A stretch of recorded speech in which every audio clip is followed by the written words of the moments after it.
आपके चैनल के सभी दर्शकों को मैं धन्यवाद देना चाहता हूँ। और जैसे आपने कहा कि इंटरनेशनल बुद्धिस्ट नेटवर्क पर आपकी नियुक्ति हुई, इस क्या फील करते हैं? आपको बता दूं कि मैं इंटरनेशनल नेटवर्क का पहले भिक्खु विंग का प्रेसिडेंट था। और मेरे कार्य प्रणाली को देखते हुए, जिस तरह से मैंने इंटरनेशनल नेटवर्क के संदर्भों में पूरे भारत में शाखाएं निर्माण करने का जो आश्वासन दिया है, तो इसी चलते बुद्धिस्ट इंटरनेट नेटवर्क संघ नेटवर्क हाँ, मुझे 6 तारीख को राष्ट्रीय प्रभारी नियुक्ति किया गया है। मुझे खुशी होती है कि इंटरनेशनल नेटवर्क के राष्ट्रीय संरक्षक माननीय वामन जी मेश्राम ने मेरे ऊपर इतना भरोसा विश्वास दर्शाया है। मैं उनके विश्वास को, उनके भरोसे को आगे बढ़ाने का काम करूंगा। और बहुत जल्द ही बुद्ध गया में जाने के बाद पूरे भारत भर में बुद्धिस्ट इंटर नेटवर्क की शाखाएं खोलने का प्रयास करूंगा।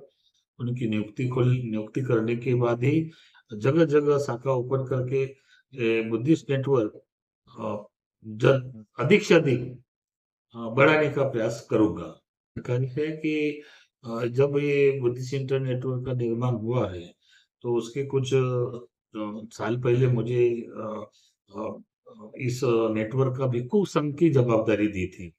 और अभी तो ये पूरा भारत में फैला हुआ है।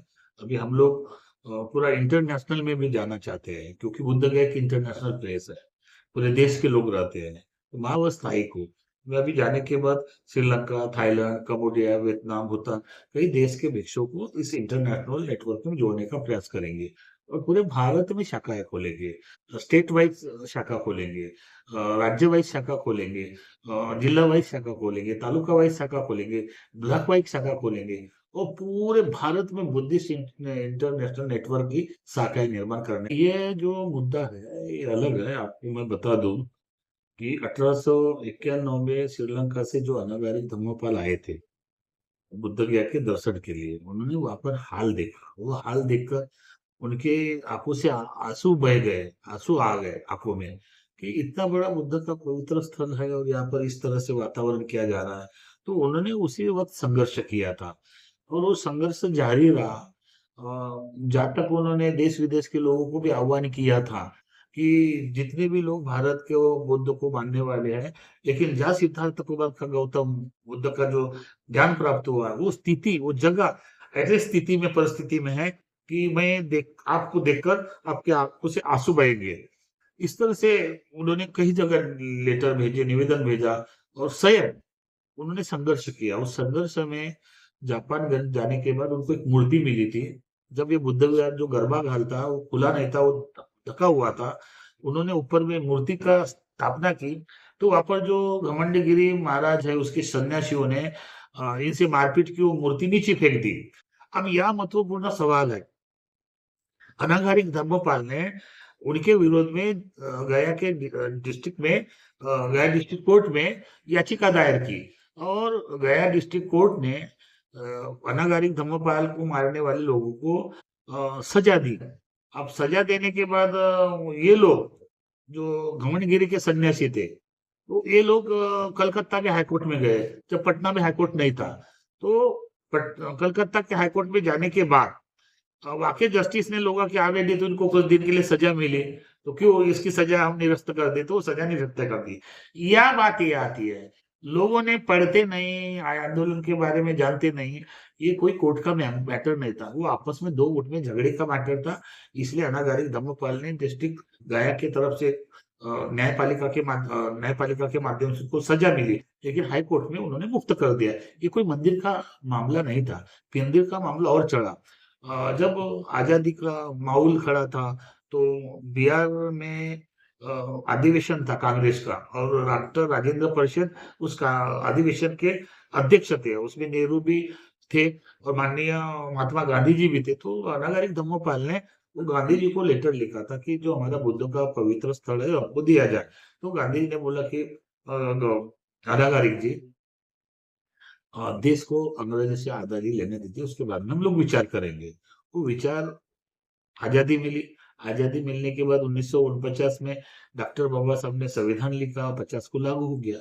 इसके पूर्व में राजेंद्र प्रसाद ने कांग्रेस की सरकार में कुछ 7 लोगों की कमेटी बनाई, और कमेटी बनाकर जो घमंडगिरी है, उसकी वो जमीन है, उसको बुलाया कि हम लोग आपकी जमीन लेना चाहते हैं, तो उन्होंने मना कर दिया।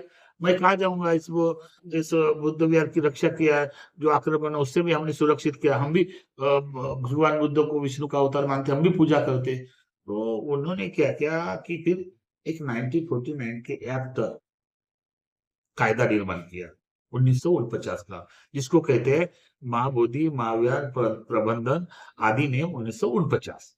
उस कायदे के अनुसार 4 हिंदू रहते हैं, 4 बौद्ध रहते हैं, और जिला गया का जो कलेक्टर है वो हिंदू रहना चाहिए, और वही आईएसएस रहना चाहिए, और वो विहार का चेयरमैन होता है।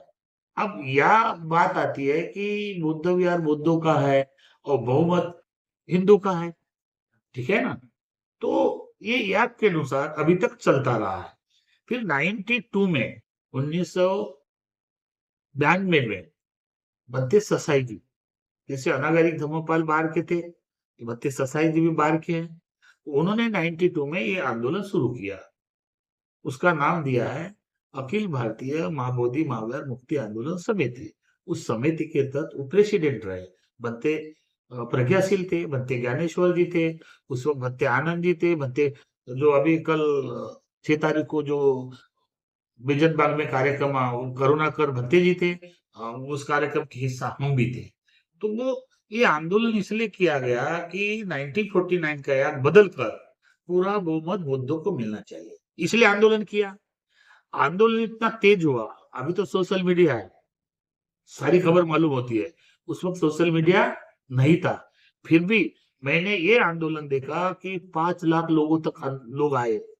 बिहार में आए, बोध गया में आए, पटना में आए, दिल्ली में आए, नागपुर में आए, हर जगह जगह लोग आंदोलन में इकट्ठा हुए। यहाँ तक 18 महीना आंदोलन चलता रहा, केंद्र सरकार बिहार सरकार। तो 98 में बिहार में माननीय लालू प्रसाद यादव की सरकार थी। तो प्रसाद यादव की सरकार ने देखा कि आंदोलन उग्र हो रहा है, तेज हो रहा है, तो इन लोगों को बुलाया, भंते ससाईचों को बुलाया, भंते ज्ञानेश्वर जी को बुलाया, भंते प्रज्ञाशील को बुलाया, और इन लोगों को बोला कि आप एक काम कीजिए, आप मैनेजमेंट कमेटी में जाइए, आपको मैं मेंबर बनाता हूँ। यह बात समझने की है कि जब आप आंदोलन कर रहे थे 1949 का एक्ट बदलने के लिए, तो आपको उस एक्ट में जाने की कोई जरूरत थी क्या? इन्होंने ये देखा कि नहीं, हमको पद मिल रहा है, तो ये लोग 1949 के एक्ट में गए, मेंबर बने। इतना ही नहीं, ये सच्चाई बता रहा हूं मैं, इतना ही नहीं, तो जो वर्तमान में अभी भंते प्रज्ञाशील जी जो आकाश लामा से आंदोलन में बैठा है, वो 6 साल कमेटी में सेक्रेटरी रहा, मॉन्किंग चीफ रहा, सुपरिटेंडेंट रहा, 6 साल तक। इतना ही नहीं, तो भंते ससाई जी, अटल बिहारी वाजपेयी की सरकार थी, उस वक्त माइनॉरिटी के मेंबर बने, और ये जो आदमी 6 साल तक सचिव रहा। तो मेरा ये मानना है आंदोलन एक्ट को बदलने के लिए किया जा रहा था कि उसमें पद लेने के लिए किया रहा था। उस वक्त मैंने बोला था कि ये मेंबरशिप मत करो, अगर उस वक्त ये मेंबरशिप नहीं लेते तो उसी वक्त महाबोधि और बुद्ध को अमेंडमेंट करने के लिए तैयार थे लालू जी, लेकिन उन्होंने बताया, इन्होंने मान लिया। अब फिर 24 साल बाद भंते प्रज्ञाशील जी 2 साल हुए जो आकाश लामा का ऑल इंडिया बुद्धिस्ट फार्म निर्माण करके उनके साथ 17-12 सितंबर से बोध गया में आंदोलन कर रहा है। तो क्या समाज के लोग विश्वास करेंगे? क्या हमारे जैसे, मैं उस आंदोलन का हिस्सा हूँ, मैं 13 दिन जेल में रहा हूँ, मैं जानता हूँ क्या हो रहा है क्या। मैं महाराष्ट्र का हूँ, लेकिन मैं बिहार का हुआ, मैं बिहार में रहता हूँ। क्या आंदोलन से समस्या का हल होगा? इसीलिए हमारा समाज को गुमराह करने का प्रयास हो रहा है। आंदोलन के नाम से धंधा और चंदा हो रहा है। आंदोलन के नाम से आंदोलन हो रहा है, आंदोलन नहीं हो रहा है महाविहार मुक्ता के लिए, वो नियुक्ति के लिए आंदोलन हो रहा है। क्या कभी आपने पूछा जो अभी वर्तमान में विधायक दास थे, वो आए हैं, अपने आपको अम्बेडकर कहते, इन्होंने स्वयं बीटीएमसी में लेटर लिखा कि मुझे मेंबर बनाया जाए। क्या आकाश लामा से आपने पूछा कि भाई कभी भी आपने मेंबरशिप के लिए कोई लेटर नहीं दिया, अगर लेटर नहीं भी दिया है तो यह काला कानून बदलने तक आप कोई मेंबरशिप नहीं लेंगे, ऐसा लिखित रूप से लेटर दे रहे हैं, कैसे विश्वास करेंगे? जो लोग आंदोलन के नाम से जुड़े हैं, कुछ भिक्षु आकाश लामा से केवल पैसा चंदा इकट्ठा करने के बाहर में आते हो, साल में एक बार आते हो, रोज मंदिर में आते हैं पूजा के लिए, आपसे ज्यादा वो बुद्ध के विचार मानते हैं और आप उसके भावनाओं को ठेस पहुंचा रहे हैं, आप उसके दिल को तोड़ रहे हैं, नफरत पैदा कर रहे हैं, गलत भाषा का प्रयोग कर रहे हैं, उन्माद आपके गलत भाषा से उन्माद पैदा कर रहे हैं। वो लोग हमको बोल रहे हैं कि भंते जी ये भिक्षु है, ये भिक्षु है, ये भिक्षु की भाषा है। तो हमने अपने माध्यम से यहाँ के लोकल लोगों को समझाने का प्रयास किया है, ये आंदोलनकारी की भाषा नहीं है, ये दोनों समाज में तनाव निर्माण करने वाले जो भिक्षु है, उसको भी हमने गवर्नमेंट से, डीएम से बात की है, इनके ऊपर जरूर कानून कार्रवाई की जाए। आज नागपुर में प्रोटेक्ट हो रहा है, शांति मार्च हो रहा है, क्रांति मार्च हो रहा है, जगह जगह प्रोटेक्ट हो रहा है कि करो, तो क्या तुम्हारे प्रोटेस्ट करने से महाबुद्ध विहार मिल जाएगा यहाँ से? हाँ, ये केवल हो सकता है सरकार के संज्ञान में लाने के लिए, अच्छी बात है, मैं स्वागत करता हूँ, अभिनंदन करता हूँ, लेकिन ये व्यक्तिगत प्रसिद्धि पॉपुलरिटी के लिए हो रहा है। आपको अगर लड़ाई लड़ना है, मुद्दा कहाँ है? बुद्ध गया का, तो बुद्ध गया की धरती पर जाइए ना, बिहार में जाइए ना, पटना में लड़ाई ना। उसी से जुड़े हुए जो आप लोग बात बता रहे हैं, उसी से जुड़ा हुआ एक ऐसा प्रश्न है कि क्या महाबोधि महाविहार मुक्त होगा, और होगा तो कैसे होगा? फिर फिर इसे संभालेगा कौन? उसके बाद में जो 8 मेंबर बनेंगे, वो मेंबर कौन होंगे? क्या महत्वपूर्ण ने बात बताई, मैं उसी मुद्दे पर आ रहा था। हाँ, बताइए। हाँ। अगर मान के चलो आपको दिया है, तो कौन बुद्ध है? कौन बुद्ध है? कितने बुद्ध है? क्या गारंटी है कि कोई बुद्ध की संगठन कैसे चलाएंगे, क्या करेंगे? क्या उसके पास प्लानिंग है? क्या उसके पास चलाने की कुछ है? मैं ये चाहता हूँ, हमने मध्यम मार्ग निकाला है कुछ भिक्षुओं ने बैठ के, कि हमारा इतना ही है कि बुद्ध का बहुमत होना चाहिए। अभी जो कलेक्टर जिला गया का कलेक्टर होता है, वो हिंदू रहना चाहिए, ऐसा प्रावधान पारित है। आपको बता दूं मैं सच्चाई, 2012 में हाईकोर्ट में याचिका है, उस याचिका की वजह से नीतीश सरकार ने क्या किया, 2013 में अपने असेंबली में सेक्शन 3 क्लोज में जो प्रावधान था कि हिंदू रहना चाहिए, वो क्लोज करके अल्पसंख्यक लाया है। ठीक है ना? अब अल्पसंख्यक घोषित तो किया है, लेकिन प्रैक्टिकल नहीं आया है, तो इसके लिए फिर एक बार कोर्ट में जाना पड़ेगा। अभी ये लोग बोल रहे हैं कि सुप्रीम कोर्ट में आरएसएस के लोग बैठे हैं। आपने कभी पढ़ाई की? डॉक्टर बाबा साहब आम्बेडकर ने संविधान लिया, संविधान बनाया। हो सकता है कुछ लोग भ्रष्टाचार में विलिप्त होंगे, लेकिन सभी लोग नहीं होंगे। इसीलिए अभी जो सन्यासी है बुद्ध गया के 2, वो भी कोर्ट में है। वो बोलता है कि मैं सच्चा पुजारी हूँ, एक कहता है मैं सच्चा पुजारी, दोनों कोर्ट में है। इसलिए नीतीश सरकार ने क्या कि 2 ही हिंदू को लिया है, 4 बौद्ध है।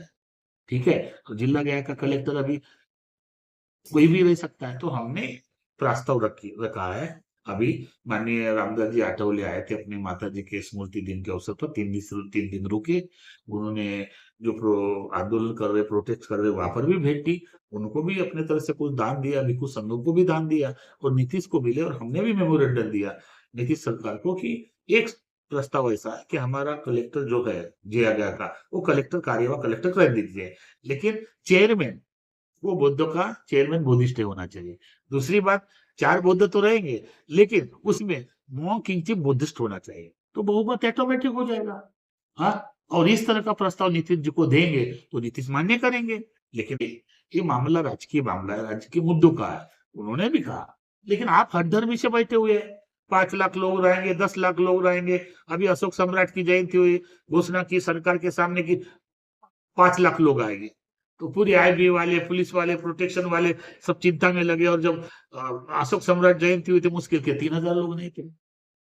तो आप हवाबाजी में क्यों जा रहे हैं? लोगों को गुमराह क्यों करना है? जो आकाश लामा, उसका बैकग्राउंड देखिए, कभी पैंट पहनता है, कभी शर्ट पहनता है क्या, कभी शाल ओढ़ता है। जो आकाश लामा लेमैन है, उसकी बीवी बच्चे वहां बैठे हुए हैं और सारे थेरावादी भिक्षु के गोद में बैठता है और अपनी लीडरशिप करता है। चलो करो, लेकिन पारदर्शी तो हो जाओ। अभी कई मुद्दे उसके ऊपर लगे हुए, कभी एफआईआर होने वाले हैं, कई मुद्दे उनको लगे हैं। जिस बिहार में उन्होंने ऑल इंडिया पुलिस का बिहार प्रदेश का सचिव नियुक्त किया, उसी के साथ भंग हो रहा है, उसको धमकी दिया है, ठोकने की, मारने की। तो ये सारी चीजें। तो अभी जो आप जो बोल रहे हैं कि जिस ये बात हुई आपके नेतृत्व की, तो वो नेतृत्व के लिए आप क्या चाहते हैं कि उसका एलिजिबिलिटी क्या होना चाहिए, उसका क्वालिफिकेशन क्या होना चाहिए और उसका क्राइटेरिया क्या होना चाहिए? हाँ, मैं एक बात हुआ है, हम सब भिक्षु 2 तारीख को बैठे, मीटिंग हुई, ऑल इंडिया भिक्षु संघ की, उसमें आठवले के माता जी के स्मृति दिन पर बत्यानंद जी भी थे, प्रज्ञा दी भी, सारे बच्चे थे और 2 तारीख की मीटिंग हुई। तो हमने ये देखा है कि ये भिक्षु का नेतृत्व होना चाहिए, बड़े-बड़े भिक्षु को विश्वास में नहीं लिया, ना अखिल भारतीय भिक्षु संघ को लिया, ना महाभिक्षु संघ को लिया, ना इंटरनेशनल भिक्षु संघ को लिया, ना नेक्स्ट नॉर्थ ईस्ट वेस्ट पश्चिम बंगाल भिक्षु संघ को लिया विश्वास में, ना बाकी लोकल लोगों को लिया। तो हमारा ये कहना है कि एक राष्ट्रव्यापी कोर कमेटी होनी चाहिए। उस कोर कमेटी हर राज्य के लोग लेने चाहिए और न्यायपालिका के माध्यम से भी जाना चाहिए। आंदोलन कैसा तेज होना चाहिए, वो भी जवाबदारी समिति पर देना चाहिए और जिसकी राजकीय व्यवस्था में पकड़ है, उसकी भी एक समिति बनाना चाहिए। अगर ये 3 तरह से ये राष्ट्रीय लेवल पर कोर कमेटी बनती है, तो मुझे लगता है बोधगया का जो महाविहार है, निश्चित रूप से इस देश के पंतप्रधान नरेंद्र मोदी जी हमको खुशी से देंगे। लड़ाई से नहीं, झगड़े से नहीं, गाली से नहीं। और उनको मालूम है, जब अयोध्या का मामला था, तो केंद्र में हस्तक्षेप नहीं करते, लेकिन अयोध्या में केंद्र ने हस्तक्षेप किया, राम मंदिर का मामला कर दिया क्लियर। तो वो भी उनको मोदी जी को समझाएंगे और मोदी जी हम भी भारत के अल्पसंख्यक बोध है और अल्पसंख्यक बोध को ये जो अन्याय हो रहा है, ये अन्याय आप दूर कर सकते हैं और अच्छे लोग मिले तो, अच्छे लोग वहां तक जाने के लिए भिक्खू का एक शिष्टमंडल लेके गए तो निश्चित रूप से महाबोधि विहार आपके माध्यम से ये मुक्त होता, ऐसा मेरा विश्वास है। और रही बात मेरी, आपने जो पूछा कि ऐसा कुछ नहीं कि ये आंदोलन है इसलिए मुझे इंटरनेशनल नेटवर्क का प्रेसिडेंट बनाया। मेरे संबंध काफ़ी है। मामन जी, मेश्राम जी बार-बार बोधगया में आते हैं, अपने परिवार के साथ वो उसकी आस्था है, उसका विश्वास है बौद्ध धर्म के ऊपर। तो आते, बातचीत करते, हम भी उनके साथ कई सालों से काम करते, तो उनको लगा कि बंते जी हमको चाहिए जो इंटरनेशनल स्तर पर काम करता है। तो वो नेटवर्क, वो बुद्धिस्ट इंटरनेशनल नेटवर्क नाम ही है, तो उसको बल मिले, इसीलिए मुझे नियुक्ति किया गया है और इस नियुक्ति से मैं भी खुश हूँ और बहुत जल्दी मैं इंटरनेशनल नेटवर्क का पूरा भारत में प्रचार प्रसार करके जगह-जगह, स्तर-स्तर जिला लेवल पर, शाखा लेवल पर, राष्ट्रीय लेवल पर शाखा निर्माण करने का प्रयास करूँगा।